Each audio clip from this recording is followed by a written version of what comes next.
한 후에 위로를 얻었더라. 아멘.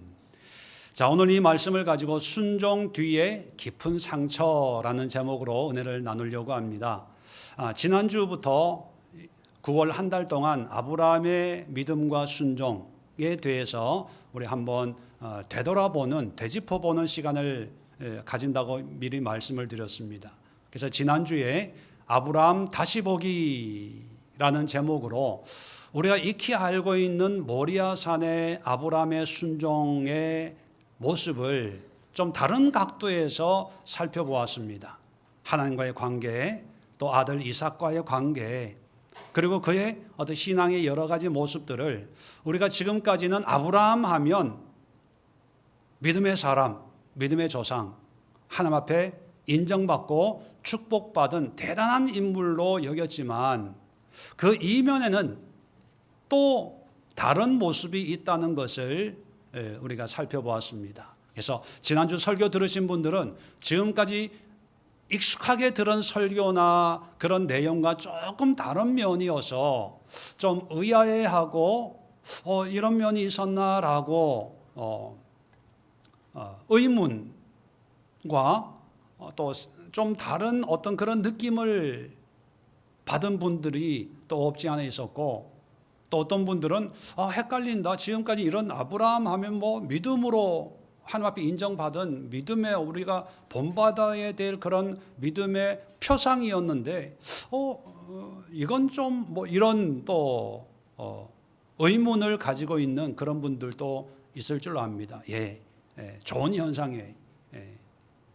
오늘 설교를 들으면 좀 더 이렇게 이런 의문이 더 증폭되지 않을까, 증폭되었으면 좋겠어요. 왜냐하면 여러분, 아브라함의 믿음이나 신앙을 부정하는 건 아닙니다. 하나님이 인정하셨고 분명히 하나님의 구원 역사에 아브라함은 큰 족적을 남긴 사람임은 분명합니다. 그런데 문제는 뭐냐면 아브라함 시대에 아브라함이 하나님 앞에 가졌던 믿음과 오늘날 우리 시대에 우리가 가져야 될 믿음의 목적은 똑같지만 믿음의 모습은 다를 수밖에 없다는 거예요. 아브라함이 하나님에 대한 지식은 그때는 성경도 없었으니까 정말 일천한 그런 지식으로 하나님을 섬기다 보니까 여러 가지 어떤 우리가 볼 때는 부족하고 불완전한 모습이 분명히 있습니다. 그럼에도 불구하고 하나님은 아브라함을 인정하셨고 아브라함을 통해서 역사하셨습니다. 그런데 아브라함이 가졌던 하나님에 대한 지식보다 또 신앙의 어떤 그런 모습보다 우리 시대는 훨씬 더 많은 지식을 우리는 가지고 있습니다. 무엇보다도 성경을 가지고 있지 않습니까? 이 성경을 통해서 하나님이 어떤 분인지, 또 무엇을 원하시는지, 궁극적인 하나님의 뜻은 어디에 있는지 우리는 아브라함보다 훨씬 더 많은 지식을 가지고 신앙생활을 한다면 아브라함보다는 좀 더 성숙하고 좀 더 분명한 어떤 신앙의 모습을 가져야 되지 않을까, 그런 의미에서 믿음의 조상이라고 인정받는 아브라함의 그 뒷모습을 한번 살펴보면서 과연 우리의 신앙은, 나의 믿음은 어떤 믿음인지 좀 내 내면을 들여다보고, 그렇다면 어떻게 믿어야 되느냐, 하나님은 무엇을 원하느냐, 여기에 대해서는 다음 주, 그리고 그 다음 주 두 번에 걸쳐서 이어지는 그런 시간을 갖도록 하겠습니다. 자, 오늘 이 시간은요, 지난주에 이어서 아브라함의 그런 신앙의 뒷모습을 보고, 자, 그런 모리아산에서 엄청난 그런 순종으로 하나님 앞에 인정을 받았지 않습니까? 그런데 하나님께는 인정받았는데 가족들과 아브라함에게는 어떤 일들이 일어났을까? 순종 뒤에 축복, 은혜가 아니라 깊은 상처가 남았어요. 상처가. 자, 제가 확인시켜 드리겠습니다. 자, 22장을 한번 볼까요? 자, 22장 우리 지난주에 살펴본 것처럼 모리아산에 어떤 번제 사건이 있었죠.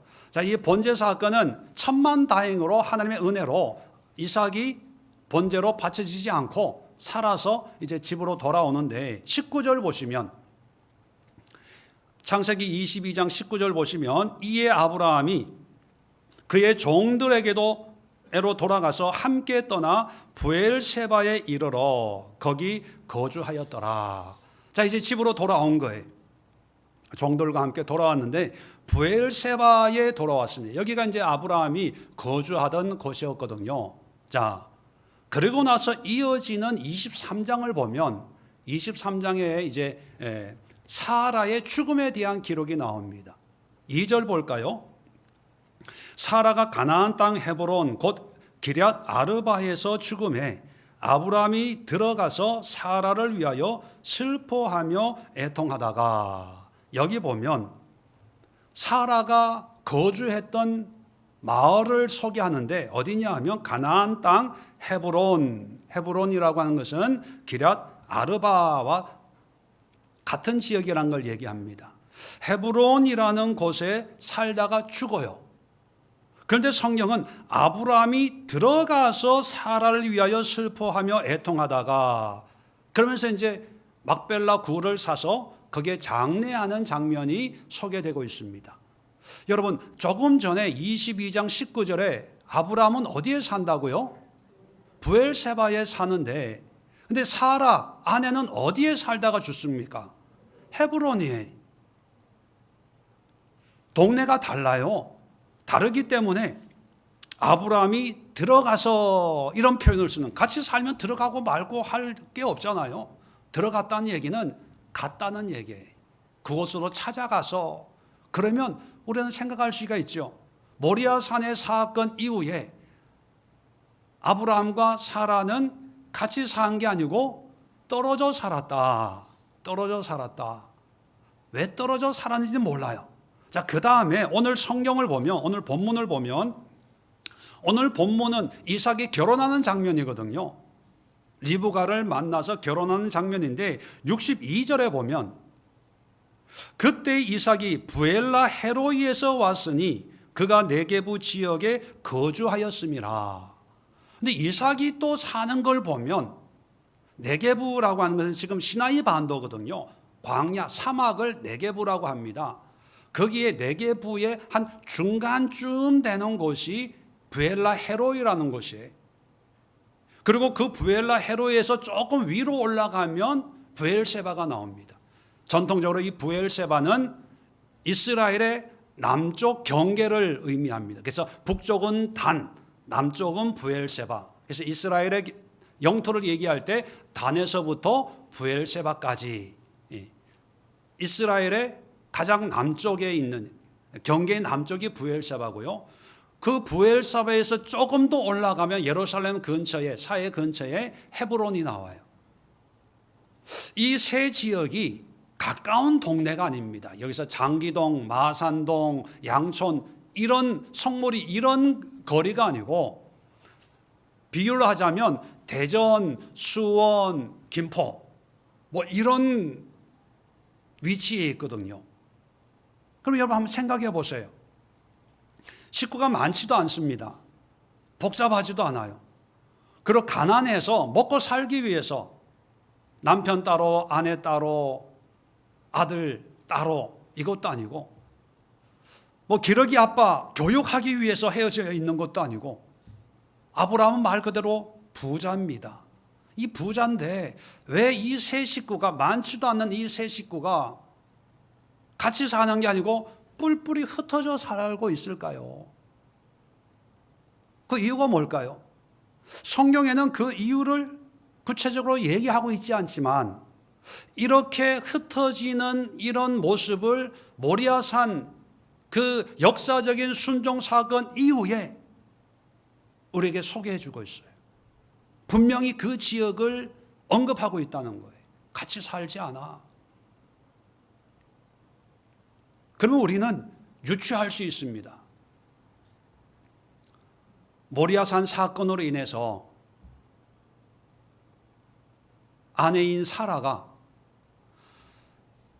번제 드리기 전에 아브라함이 사라에게 하나님의 말씀이 이렇다라고 의논했을까요? 안 했을까요? 안 했을 것 같아요. 왜? 의논했으면 다음날 아침 일찍 떠날 수가 없었겠지요. 독자 아들을 번제로 바치라는데 어떤 엄마가 당신 뜻대로 하옵소서, 편안히 갔다가 오세요, 이럴 엄마가 어디 있겠어요? 왜? 엄마는 아들 입장이잖아요. 자식 입장이잖아요. 그죠? 그러면 부부싸움하고 당신 그러면은 이제 다시 안 본다 싸움을 하고 난리가 났기 때문에 그 다음날 아침에 출발하기는 불가능했을 거다. 그런데 아침에 출발한 걸 보면 얘기를 안 했던 것 같아요. 사후에 이삭이 얘기를 했겠죠. 그랬을 때 아들이 살아 돌아왔지만 아내 사라의 입장에서 남편을 볼 때 믿음의 사람으로 보겠어요? 저 인간 이렇게 보겠어요? 어쩜 당신은 그렇게 믿음이 좋아? 역시 내 남편 최고. 이럴 아내 별로 없을 거예요. 당신 인간이야? 당신이 사람이야? 그러지 않았겠어요? 그래서 그런지 성경 기록을 보면 22장 19절로 이제 모리아산의 사건이 끝나고 잠깐 다른 사람의 이름을 나홀, 다른 사람 20절부터 24절까지 다른 이야기를 잠깐 소개하다가 23장에 들어서면 23장에 이어지는 내용이 뭐냐면 사라가 죽는 거예요. 그러면 우리가 이렇게 상상할 수가 있어요. 아브라함과 사라의 나이가 10년 차이거든요. 사라가 127세에 죽었다면 남편은 137세라는 거예요. 지금 어떻게 보면 사라가 아브라함 175세에 죽는 걸 보면 좀 일찍 죽었다고 볼 수가 있잖아요. 그리고 모리아산 사건 직후에 사라의 죽음을 얘기해요. 그리고 떨어져 살아요. 그러면 사라가 모리아산 사건으로 인해서 마음 편하게 산 것은 아니었겠구나.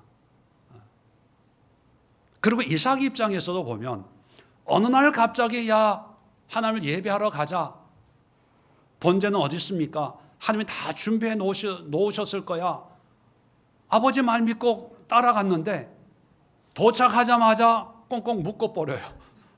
바로 그 번제가 바로 너야. 천만다행으로 하나님의 은혜로 살아남았어요. 집으로 돌아가긴 왔어요. 근데 그 다음부터 아버지 보기가 편하겠습니까? 불편하겠습니까? 어느 날 아버지가 기도하고 있어요. 기도하는 모습을 볼 때, 우리 아버지 정말로 믿음의 사람, 기도의 사람이야 라고 생각할까요? 또 어떤 응답을 받았을까? 어떤 말씀을 받았을까? 기도하는 모습 보면 가슴이 철렁철렁 하겠습니까?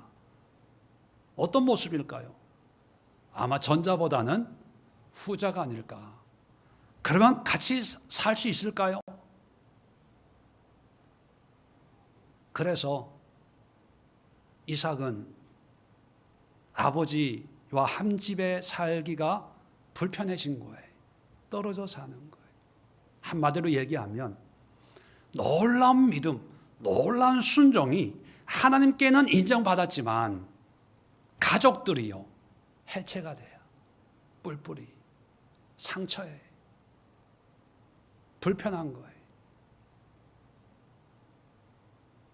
이게 아브라함의 가정만의 문제가 아니라 오늘날 우리의 문제이기도 합니다. 믿음의 가정, 믿음의 대를 이어가는 그런 가정들을 보면 다 그런 건 아니지만 의외로 많은 경우에 부모님들은 열심히 순종해요. 무조건 하나님의 말씀이면 믿음, 순종, 교회, 담임 목사님, 헌금, 기도, 참 아름다운 그런 믿음의 모습일 수 있습니다.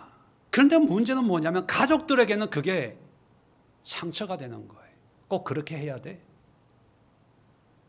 그것만이 믿음이야? 그렇게 해야만 하나님이 기뻐하셔? 그러면서 그 모습이 불편해지는 거예요. 어떤 경우에는 트라우마가 생길 정도로 힘들어지는 거예요. 그러면서 나도 모르게 나는 저렇게 안 믿고 싶어. 나는 저런 하나님 싫어. 그러면서 점점 관계가 벌어지고 멀어지고, 그래서 어떤 시점에 사라, 아브라함, 이삭이 따로따로인 것처럼 이제 독립을 하면 이제는 내 마음대로 살고 싶어. 내 뜻대로 살고 싶어. 그렇게 되는 거예요. 안타깝게도 이 당시는 아직 교회 이런 개념이 없기 때문에 가족이 신앙 공동체였거든요. 신앙 공동체. 그렇게 보면 아브라함의 정말 놀라운 믿음과 순종이 신앙 공동체, 가족이 해체가 되는 아픔을 겪게 됩니다. 그렇다면 여러분, 이렇게 오해할 수가 있어요. 뭐냐면 하나님의 뜻에 순종하려면 어느 정도의 희생은 감당해야 돼. 어쩔 수 없는 거야. 나중에 다 쟤네들도 이제 믿음 생활 하다 보고 또 인생 살다 보면 나중에 다 깨달아. 물론 그럴 수 있어요. 우리가 아무리 잘 신앙생활하고 열심히 산다고 해서 아무런 부작용 없이 상처 주지 않고 자녀를 양육하기는 불가능합니다. 근데 여러분, 하나님 또 아들을 십자가에 내보냈잖아요. 십자가에 죽였잖아요. 예수님은 이삭과는 달리 스스로 순종해서 하나님의 뜻에 자신의 생명을 맡겨버렸습니다. 그 결과 영적 공동체가 해체가 됐나요? 성부, 성자, 성령의 관계가 무너졌나요? 아니에요. 오히려 예수님의 그 헌신과 순종을 통해서 새로운 가족, 새로운 공동체가 탄생을 했어요. 그게 우리가 말하는 에클레시아, 교회입니다. 그 교회는 세상의 어떤 관계 공동체보다 더 사랑이 많고 희생과 헌신과 나눔과 섬김이 있는 아름다운 공동체가 탄생을 했거든요. 그런데 아브라함의 신앙을 보면 이런 가족이 아름다운 가족 공동체, 신앙 공동체가 만들어지기보다는 오히려 뿔뿔이 흩어지는 결과를 낳게 되는 걸 보면 뭔가 문제가 있다는 거예요. 그 문제가 뭐냐? 다음 주 이 시간에 오늘은 먼저 상처들에 대해서 살펴보고 있거든요. 그렇다면 나의 신앙, 나의 믿음이 하나님 앞에는 헌신과 순종의 모습이지만 이것이 혹시 내 가족들, 내 친지들, 내 주변 사람들에게 상처로 다가오는 게 아닐까? 우리의 신앙을 한번 되돌아볼 필요가 있어요. 제 자신도 저는 당대의 예수님을 믿고 우리 집안의 최초의 목사이기 때문에 아브라함처럼 무대뽀로 이런 성향이 있습니다. 어깨너머로 본 적이 없고 목회하는 걸 가까이 본 적이 없기 때문에 저 또한 아브라함처럼 자녀들에게, 주변 사람들에게 상처와 아픔을 주었습니다. 그것도 많은 상처와 아픔을 주었는데, 그래서 이 아브라함의 모습을 보면 저의 모습을 보는 것 같고, 저의 모습이 바로 이것이구나, 거울을 보는 것 같아요. 그래서 더 내 신앙이나 내 믿음이나 또 주변 사람들에 대한 나의 어떤 미안함, 또 마음 아픔, 이런 거를 오롯이 느끼고 경험하고 있거든요. 여러분들도 한번 여러분의 신앙을 나와 하나님과의 관계로만 생각하지 마시고, 그게 중요해요. 중요한데 우리는 하나님을 사랑하고 이웃 또한 내 몸처럼 사랑해야 되지 않습니까? 이것이 하나님의 뜻이거든요. 하나님만이 아니라는 거예요. 그럼 내 믿음이 과연 내 주변에 있는 사람들, 내 공동체에 어떤 영향을 미치고 있는지 면밀히 살펴봐야 돼요. 자, 두 번째 우리가 살펴봐야 될 것은 이삭의 신앙과 삶에 어떤 영향을 미쳤나 하는 거예요. 먼저 오늘 성경 본문을 먼저 보면 이제 결혼을 하는데 67절을 보시면 이제 리브가를 인도해서 그의 어머니 사라의 장막으로 드리고 그를 맞이하여 아내로 삼고 사랑하였으니 이삭이 그의 어머니를 장례한 후에 위로를 얻었더라. 자, 결혼을 하는데 참 이 결혼이 어머니의 장례의 슬픔에 위로가 되었다, 이렇게 아주 자세하게 설명을 하고 있고, 이 리브가를 어머니의 장막에 드릴 정도로 그렇게 애틋한 그런 결혼식을 얘기하고 있습니다. 아까도 말씀드렸지만 이삭은 리브가와 한 곳에서 산 적이 없어요. 22장 모리아산 이후로 떨어져 살았거든요. 그렇게 보면 이것은 신혼 때 어머니의 장막에서 어떤 신혼을 보내는 그런 모습을 얘기하고 있을 거예요. 나중에 이제 25장 한번 보세요. 25장 아버지의 죽음에 대해서 25장 9절에 이렇게 우리에게 소개합니다. 그의 아들들인 이삭과 이스마엘이 그를 만물의 앞 헷족속 소알의 아들 에브론의 밭에 있는 막벨라 굴에 장사하였으니 이것은 아브라함이 헷족속에 산 밭이라 아브라함은 그의 아내 사라가 거기 장사되니라. 자, 어머니의 죽음에 대해서는 애틋하게 표현하고 있는데 아버지 아브라함의 죽음에 대해서는 그냥 평범하게 장사했다로 끝나요. 어떤 차이가 있을까요? 이삭은 어머니의 죽음이 큰 슬픔이었던 거죠. 왜 어머니의 죽음이 큰 슬픔이었을까요? 성경은 자세하게 얘기하고 있지 않지만 모리아산 사건 이후로 어머니가 그 사건 때문에 마음 아파하고 힘들어하는 것을 목격했겠죠. 그래서 남편 아버지와 헤어져 사는 것을 또 봤겠죠. 이삭도 그러한 어머니에게 더 마음이 가고 어머니를 의지하고 어머니와 연결되는 솔타이라 그러죠. 마음이 하나가 되는, 그래서 어머니와 연결이 되다 보니까 이 어머니가 죽으니까 슬픔이 더 커지는 거예요.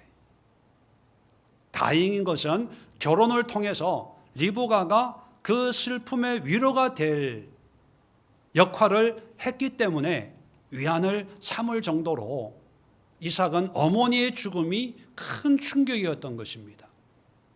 그런데 반대로 아버지의 죽음은 담담해요. 오히려 아버지의 죽음 후에 11절에 보면 부엘라 헤로이 근처에 거주하였더라. 일상으로 돌아오는 거예요. 일상으로. 왜 이런 차이가 일어날까요? 바로 모리아산 사건이 아닐까. 모리아산 사건을 통해서 아버지에 대한 거리, 그와 동시에 어머니와 연결되는, 이게 아브라함의 믿음으로 말미암아 오히려 아버지와의 관계는 끊어지고 어머니와 더 친밀해지는 거예요. 왜? 연민. 어머니는 이삭에 대한 미안함, 이삭은 엄마가 나 때문에 힘들어한다, 미안함, 이런 게 합쳐져서 두 영혼이 서로에게 집착하게 되게 된다는 것입니다. 그 다음에 두 번째 이삭의 삶을 보면 장자에 대한 집착입니다. 자, 25장 계속해서 보면 쌍둥이를 낳는데, 자, 23절에 보면 하나님이 그 쌍둥이에 대한 미래의 예언적 말씀을 합니다. 여호와께서 23절 그에게 이르시되 두 국민이 내 태중에 있구나. 두 민족이 내 복중에서부터 나누이리라. 이 민족이 저 민족보다 강하겠고 큰 자가 어린 자를 섬기리라.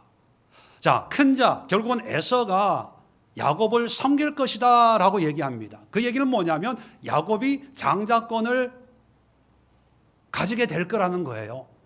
그런데 하나님의 분명한 말씀을 들었음에도 이삭은요, 장자 에서만을 좋아해요. 자, 27절 보세요. 그 아들들이 장성함에 에서는 익숙한 사냥꾼이었으므로 들 사람이 되고 야곱은 조용한 사람이었으므로 장막에 거주하니 이삭은 에서가 사냥한 고기를 좋아하므로 그를 사랑하고 리브가는 야곱을 사랑하였더라. 자, 하나님의 말씀이 야곱에게 있다. 야곱이 장자권이다. 이렇게 분명히 말씀을 했거든요. 그러면 이삭도 야곱이 어떤 믿음의 계승, 삶의 어떤 계승을 이룰 거다라고 생각을 해야 되는데, 그런데 성경을 보면요, 태어날 때부터 야곱이 죽기 전에 두 아들을 축복할 때까지 하나님의 말씀과는 상관없이 철저하게 이 이삭 아버지는요, 장자에게 집착을 해요.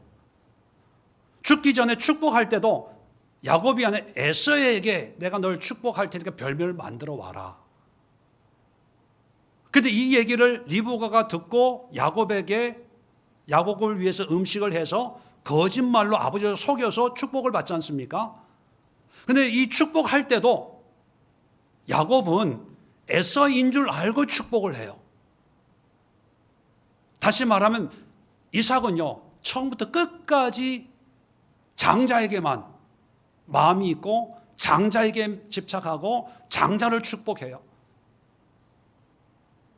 왜 이렇게 됐을까요? 성경은 분명하게 얘기하고 있지 않지만 근데 단서가 있습니다. 아까 읽어드린 것처럼 에서는 익숙한 사냥꾼, 그런데 야곱은 조용한 사람. 왜 이것을 성경이 기록하고 있냐 하면 이삭이 조용한 사람이었거든요. 요즘 말로 하면 착한 아들, 순종하는 아들, 부모 말 거역하지 않는 이삭이 그런 사람이었어요. 그래서 아버지가 가자 하면 갔고요, 네가 번제다 하면, 전에도 말씀드렸지만 장작을 메고 산을 오를 정도면 건장한 청년 정도 됐을 거 아니겠습니까? 그러면 100세가 넘은 상태거든요, 아브라함은. 그러면 그 상황에서 아버지가 칼을 빼가지고 죽이려고 했거든요. 그런 상황이면 뭔가 좀 이렇게 일반적인 아이라면 아버지 왜 이러세요? 만류도 하고 칼을 뺏기도 하고 하는데 가만히 있었어요. 왜냐하면 이삭의 성품이 그런 거죠.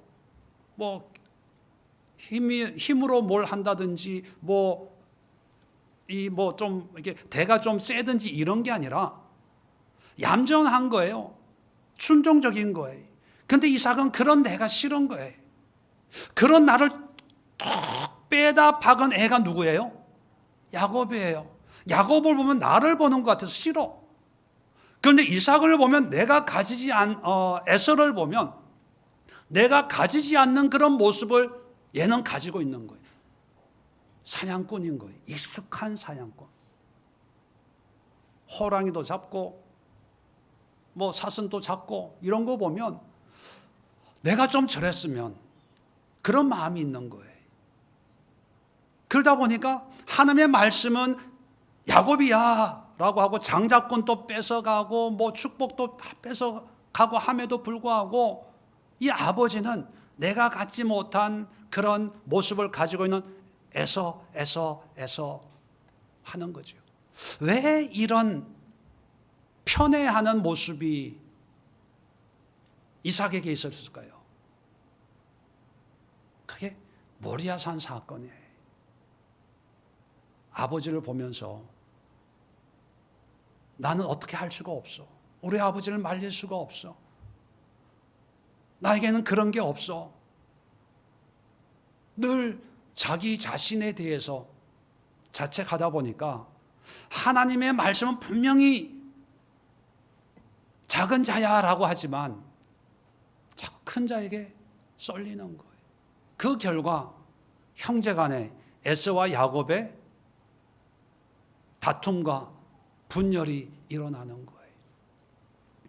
아버지 아브라함은 믿음으로 하나님 앞에 인정받았어요. 그런데 아들은 이삭은 일평생 마음의 상처를 안고 당대로 끝나는 것이 아니라 그 후대 손자들까지 영향을 미치고 있어요. 이거 무섭지 않으세요? 뭐 믿음이 최고지 뭐 그 정도는 뭐 그렇게 우리가 쉽게 치부해 버리기에는 너무 큰 아픔이 그리고 상처가 있다는 거예요.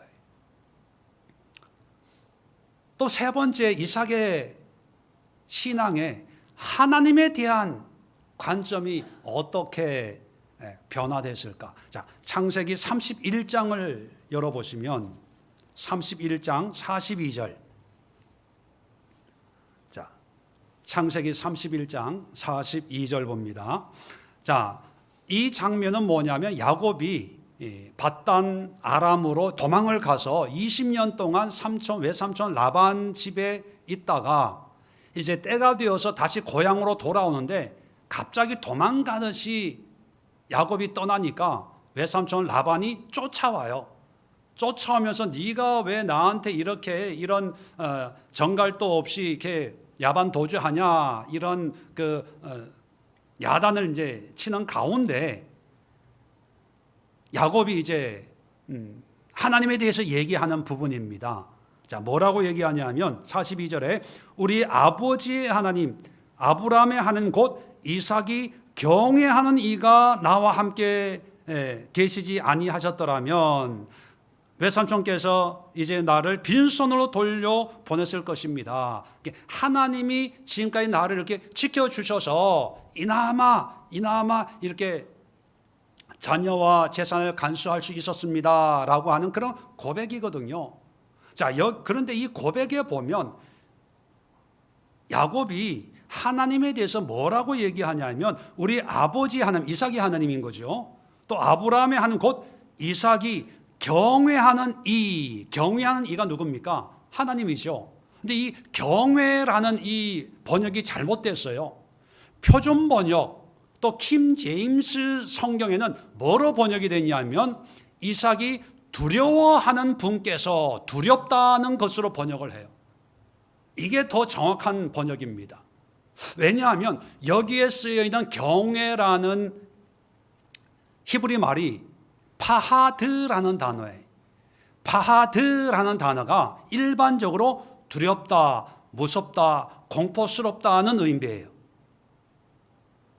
근데 22장 12절입니까? 모리아산에서 하나님이 이제 네가 나를 경외하는 줄 알겠노라. 경외, 두렵고 떨림으로 하나님을 섬기는 어떤 신앙적인 경외는요, 야레라는 단어를 써요. 야레. 파하드, 야레. 기억해 놓으세요. 다음 주에 또 나옵니다. 뭐냐 하면 야곱은 어렸을 때부터 아버지 이삭을 어깨너머로 아버지 이삭의 신앙이 어떠한가를 어렸을 때부터 지켜봐 왔지 않습니까? 그죠? 그런데 아버지가 섬기는 하나님이 어떤 분이냐 하는 것을 얘기하는데 어떤 분이냐? 우리 아버지는 하나님을 친밀하게 섬긴 것도 아니고 경외하는 것도 아니고 어떤 하나님? 두려운 분. 그걸 52절에도 얘기합니다. 53절에도 얘기해요. 아브라함의 하나님, 나홀의 하나님, 그의 조상의 하나님 곧 우리 사이에 판단하옵소서 하며 야곱이 그의 아버지 이삭이 경외하는 히브리어로 무슨 단어라고요? 경외? 파하드. 두려워하는 분을 가르쳐 맹세하고 아들 입장에서 야곱 입장에서 우리 아버지의 그 신앙은 하나님을 기쁘고 감사하고 즐겁게 섬기는 하나님이 아니라 무서운 하나님. 하나님이 말씀하시면 무조건 그렇게 순종해야 돼. 왜? 무서우니까. 그러면 이삭 입장에서는 왜 이런 신앙이 됐을까요? 모리아산 사건 아닐까요? 나를 본대로 들으라고 할 수 있는 분, 또 내가 죽기 직전에 나를 살려주시는 분. 우리 아버지 아브라함이 지금 나를 독자로 이뻐하지만 하나님은 우리와 상관없이 언제든지 너 죽어야 돼, 갖다 바쳐 하면 우리는 순종해야 돼. 안 하면 안 돼. 그래서 하나님 하면 순종은 해요. 근데 그 순종이 두려워서, 무서워서, 순종 안 하면 벌레를 칠까 봐, 혼낼까 봐, 안 좋은 일 생길까 봐. 그리고 살다가 안 좋은 일 생길 수 있잖아요. 그럼 제일 먼저 뭘 생각하겠어요? 뭘 생각합니까? 여러분 평소에 잘 하시잖아요. 뭐 잘못한 게 없나? 지난주에 예배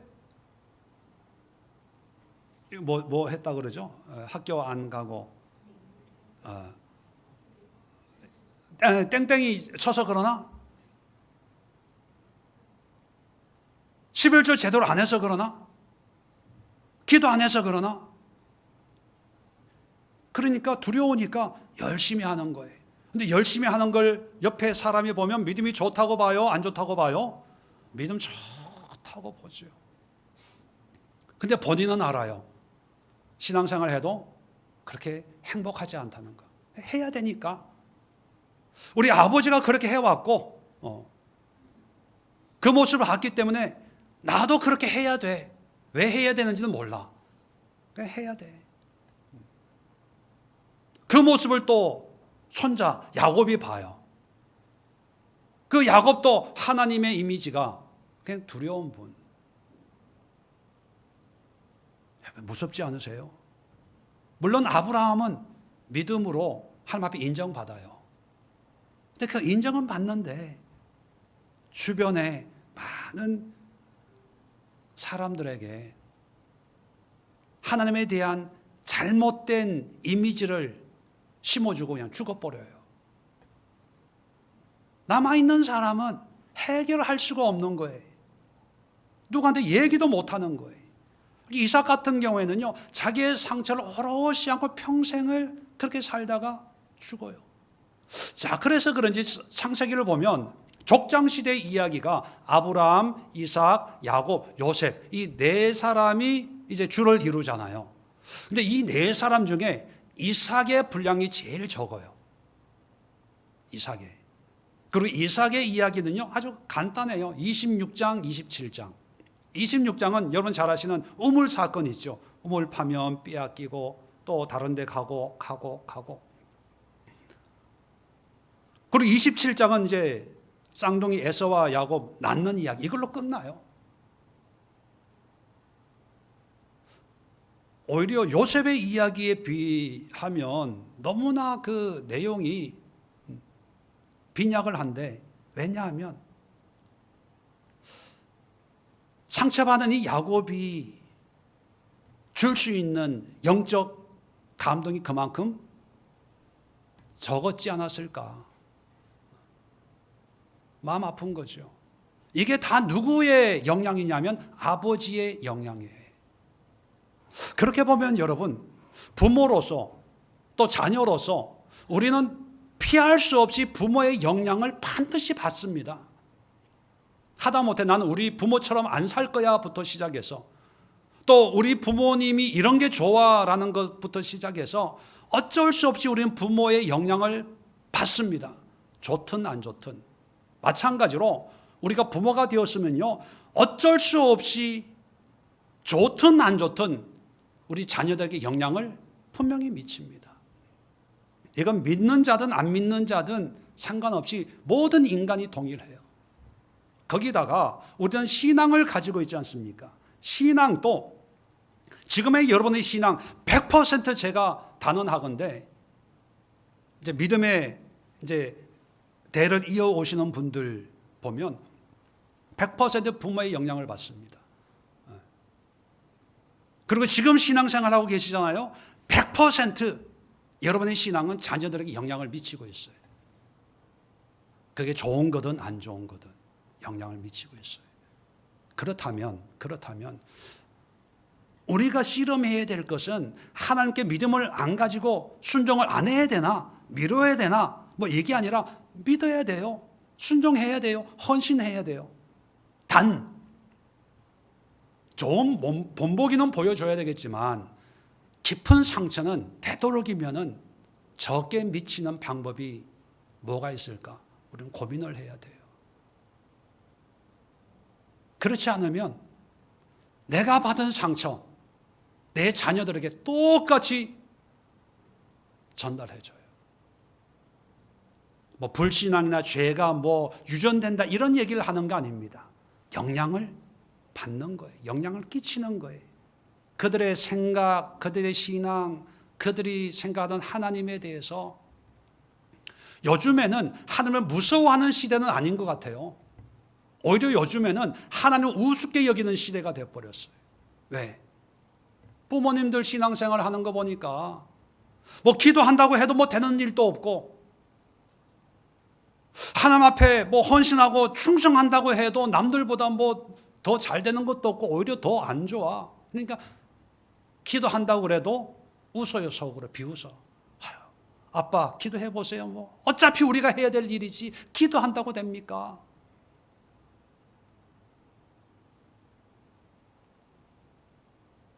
그런 시대가 돼버렸어요.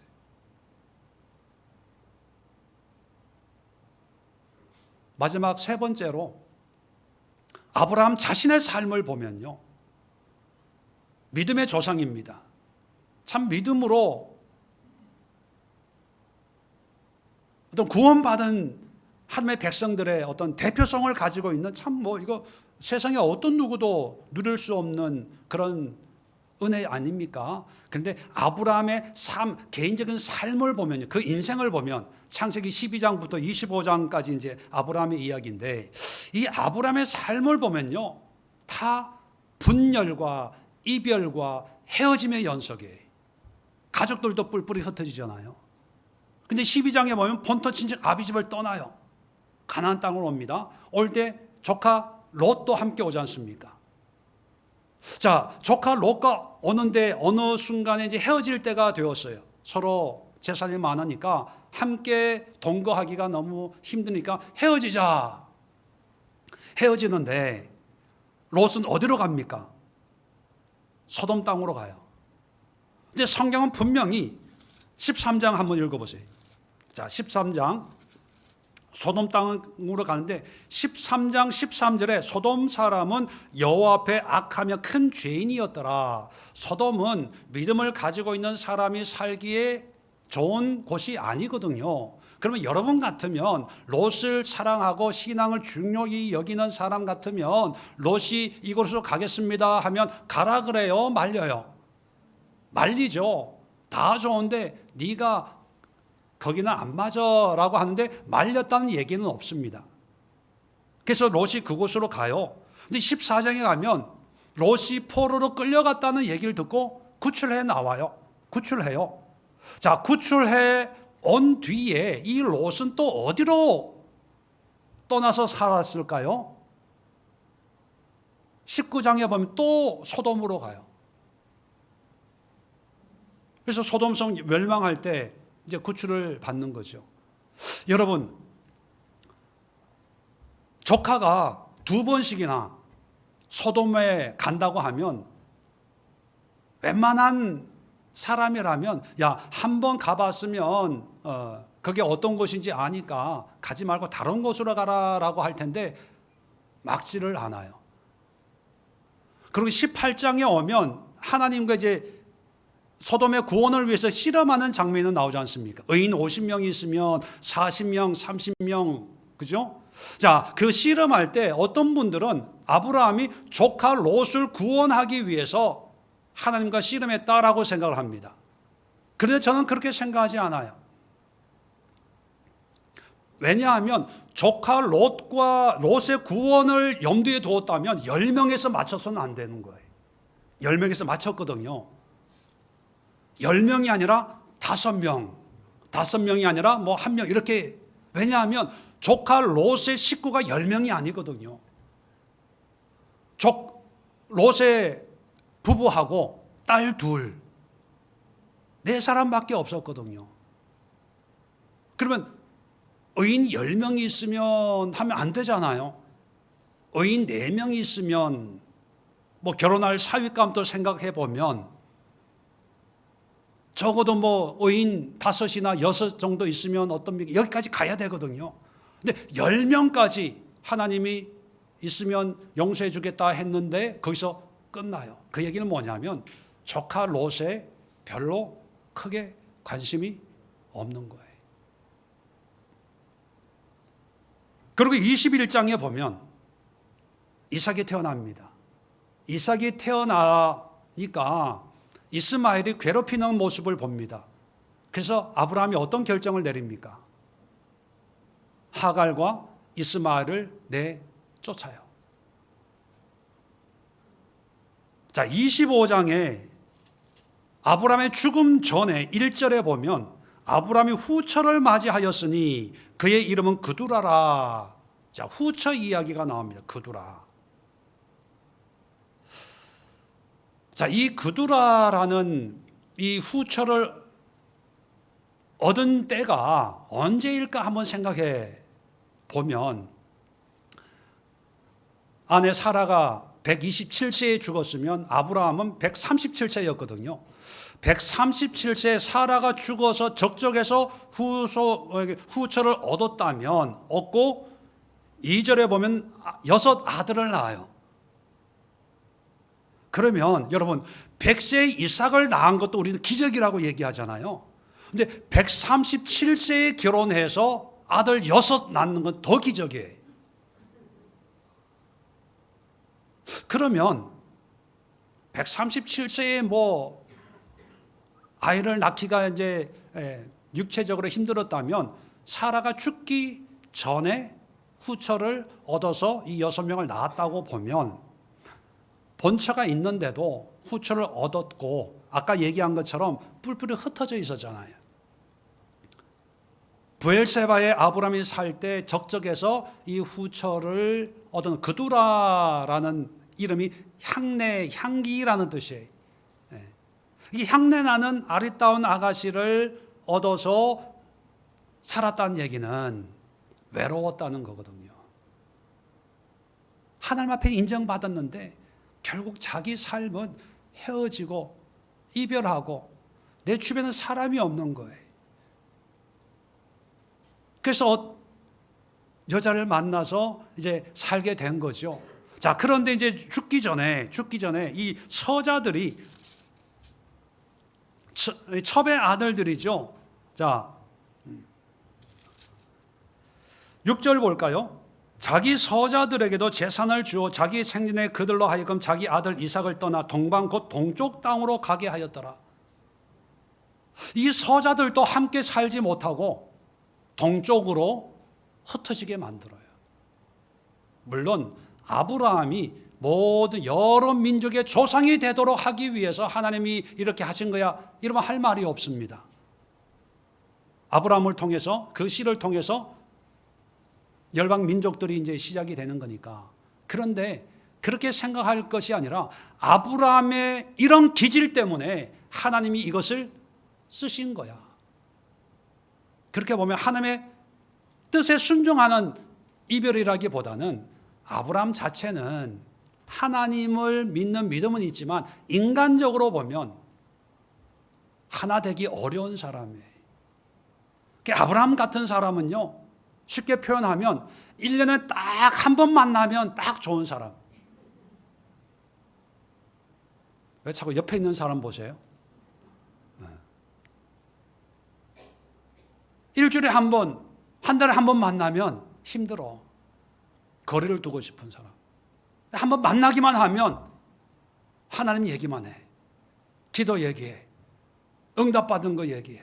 자기 간증 얘기해. 근데 힘들어. 부담스러워. 만나자 그러면 만나고 싶지 않아요. 1년에 한 번 만나고 싶은 사람. 이게 아브라함이에요. 그러니까 이 아브라함은 늘 외로운 거죠. 주변에 사람이 없어요. 여러분, 순종이라고 하는, 또 믿음이라고 하는 참 아름다운 하나님이 기뻐 여기시는 그런 모습은 분명히 있습니다. 이걸 부인하고 싶지는 않아요. 근데 우리가 준비되지 않고 다듬어지지 않고 하나님에 대한 온전한 지식, 풍성한 지식이 없으면 우리는 아브라함보다 더한 사람이 될 수가 있어요. 우리 믿음의 선배들도, 아마 여러분의 부모님들도 아브라함 같이 뜨거운 믿음은 있는데 이것이 온전한 지식으로 말미암는 그런 신앙이 아니었다 보니까 그 자녀, 아들, 딸로 살면서 무수한 고통과 아픔과 상처 때문에 하나님이 계신다는 것은 믿고 알지만 왠지 하나님이 어색해지는, 부담스러워지는, 가까이 가기에는 뭔지 모르게 불편한, 그렇다고 하나님 없다라고 하는 것도 아니고, 그게 뭐냐면 알게 모르게 보고 듣고 하면서 내 뇌리 속에 들어와 있는 그런 신앙인데, 그게 엄마가 준, 아빠가 준, 또 선배가 준, 친구가 준 이런 영향들이 고스란히 내 안에 남아서 이게 해결이 안 되는 거예요. 정리가 안 되는 거예요. 그래서 어디부터 시작해야 될지, 초신자면 처음부터 성경 공부하고 기도하고 배우고 할 텐데 어느새 권사가 됐어요. 어느새 집사가 됐어요. 어느새 교회 경력, 신앙 경력이 아니라 교회 경력 30년이 돼버린 거예요. 성경에 대해서 웬만한 건 알아요. 근데 성경 한 번도 제대로 읽어본 적은 없어요. 설교 들으면 웬만한 건 알아요. 근데 물어보면 대답할 게 없어. 여러분, 찔리지 마세요. 제가 누구 대놓고 얘기하는 건 아니니까요.